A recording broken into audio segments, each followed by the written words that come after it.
be wearing a polo shirt, the same color the people that work at that supermarket wear. And I was buying some shampoo and some shit, and this old lady comes to ask for a hair product, and I didn't lose a bit. I just look at her and say, of course, follow me. And now we're playing a game, you guys. And the name of the game is how long can I walk this old lady before she finds out I'm fucking with her.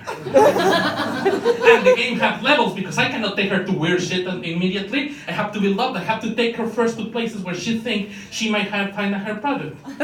Okay, so I take her to like things in cans and in bottles. So I take her to like canned products and oil, and then I get bored and I need to up the antics. Okay, and also this game has like it also has a technique. You need to be fast, so fast that like the old lady has to pace to catch up with you, but not that fast that you lost her.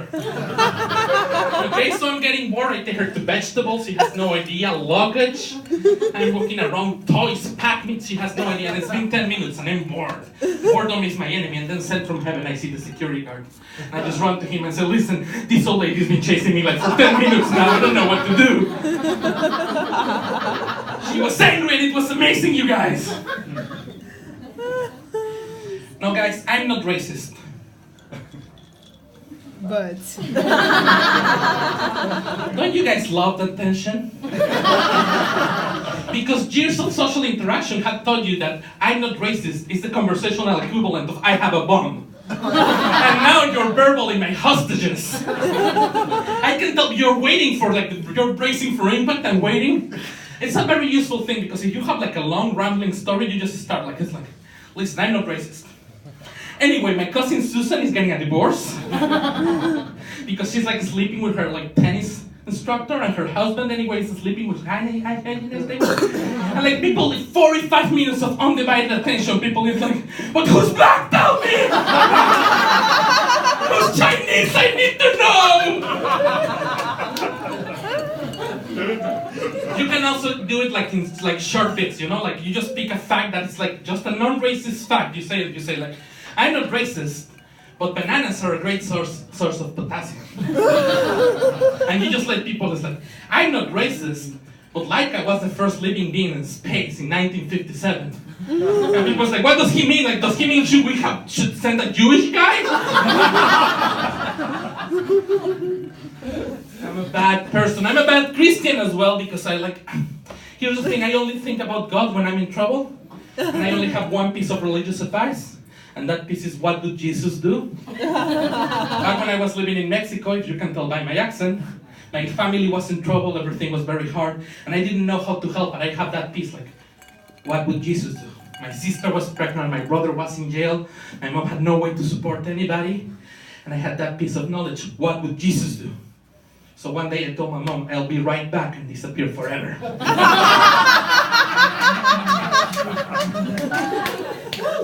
Being a comedian disqualifies you for a lot of shit. My favorite is sexting. I cannot do sexting anymore. Because I'm thinking about funny shit all the time. I have a regular job because this shit doesn't pay. Okay, so at the end of my regular job, I'm in the office and I get this SMS from my girlfriend. It's like, baby, I'm home, I'm horny, I'm waiting for you, I'm on this bed, and then I'm all wet, I'm waiting for you here. And my first thinking is, how can I make this shit funny? Which, guys, is not romance conductive. Anyway, I wait for 2 minutes and I was like, oh, I had that. For God's sake, Caroline, you know when I'm in the office, only when my boss gets to fuck me. Which I think is particularly funny because my girlfriend's name is not Caroline. Okay, not everybody can like all of them. So like, listen, you need to man the fuck up. This show is going to get a lot worse. So anyway, another thing that I'm disqualified to do is for funerals. I cannot do funerals anymore because I'm only thinking about ridiculous shit that happens. For example, in funerals, people assume that they know what the dead person wants. I always find that shit funny. Like, you shouldn't cry, that's not what Hodgwood wanted. Fuck yeah, that's exactly what I want. I don't want to be the motherfucker with the funeral where everybody's happy. But it's unavoidable, it's going to happen. So I talked to my girlfriend and I said, like, listen, if my shape is any indication, I'm gonna go first. And when that happens, some dipshit is going to come and tell you, you should be happy, you should start to date again. That's what Hodgwood wanted. I just want to make very clear right now that doesn't reflect at all like I feel. I want you to be sad forever. I want you to cry yourself asleep every night. And once a week masturbate with a dildo made with my femur. I told you to man the fuck up. This is coming. I'm going to explain you why that joke is brilliant.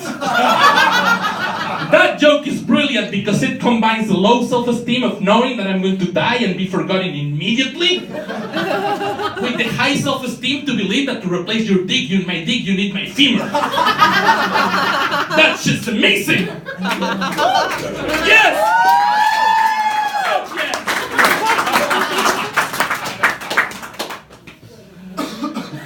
Anyway, I'm going to give you a chance for a very deep emotional reaction here right now. Okay, here it comes. Because last year I had a very bad breakup. She wanted to have children and I don't. And things started to get so bad with the hints and it got so bad that she started sabotaging our condoms with a needle. And I will be fine with that, but she insisted on doing it while I was still wearing them. Anyway, I'm fine now.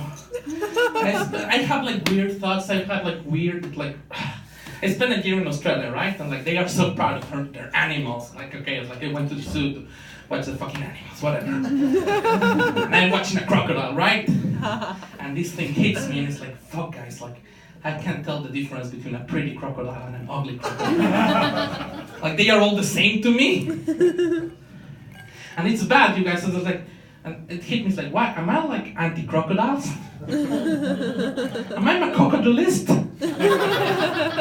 All the signs are there. It's like, I like, if suddenly all the houses in my neighborhood start to be like inhabited by crocodiles, I'll move away. If I'm walking in the street and there's a bunch of crocodiles in the corner, I'll just cross to the other side. That's just common sense.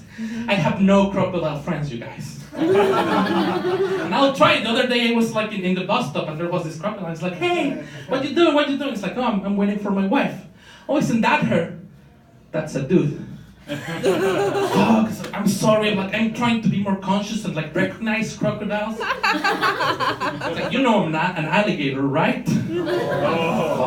Oh. And it's not. I tried to fix it up. It's like, ah, Gator, my Gatorade. Ooh. And he's like, you know that's our word, right?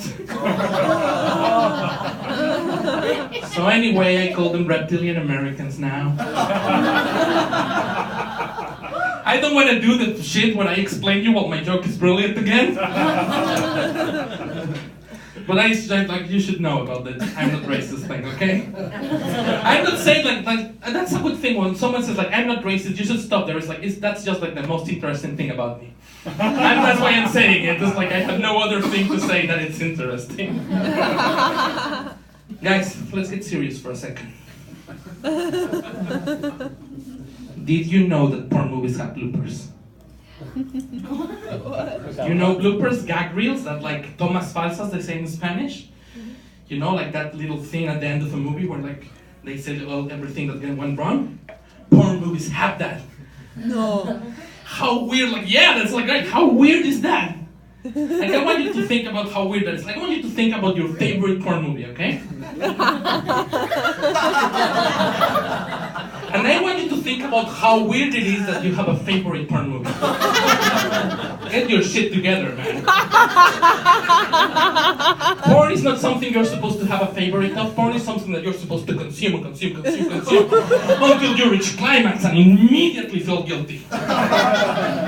Porn is Dunkin' Donuts.